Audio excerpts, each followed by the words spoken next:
ఎవరెవరైతే తెలుగు ఇండస్ట్రీకి వస్తున్నారో వాళ్ళందరినీ దాదాపుగా కార్తిక్ ఎంకరేజ్ చేస్తారు. ఎవరికీ తెలియని వ్యక్తుల్లో మీరు రాస్తారు, రాయండి అని ఎంకరేజ్ చేసి వాళ్ళకి అవకాశాలు ఇస్తారు. Thank you so much. And Pawan గారి విషయంలో ఒక గొప్ప నేను ఏం గమనించానంటే మెరిసే మెరిసే కూడా హీరోయిన్ చాలా బాగుంటుంది. అండ్ సేమ్ ఇప్పుడు కూడా ఇద్దరు హీరోయిన్స్ బ్యూటిఫుల్ గా ఉన్నారు. సూపర్ సెలెక్షన్ మళ్ళీ.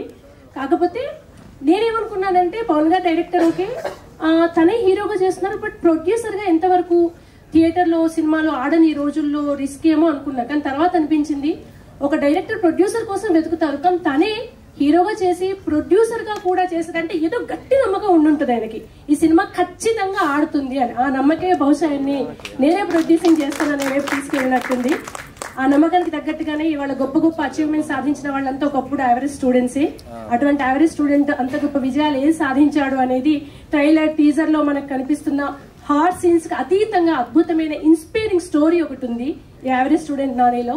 కనుక ఈ ఇష్టపడే యావరేజ్ స్టూడెంట్స్ యూత్ అంతటితో పాటు ఒక మంచి ఇన్స్పైరింగ్ లైఫ్ స్టోరీ చూడాలనుకునే వాళ్ళు, సక్సెస్ ఎలా అవుతారో, ఒక యావరేజ్ స్టూడెంట్ ని ఎలా అయితే అండర్ ఎస్టిమేట్ చేయొద్దు అనే విషయాన్ని తెలుసుకోవాలనుకునే వాళ్ళు ఖచ్చితంగా ఫ్యామిలీతో వెళ్ళొచ్చండి. టీజర్ ట్రైలర్ చూసి ఏదో స్టూడెంట్స్ వెళ్లే సినిమా కాదు, చాలా చక్కటి కథ ఉంది, చాలా ఎమోషనల్ గా బయటకు వస్తాం మనం.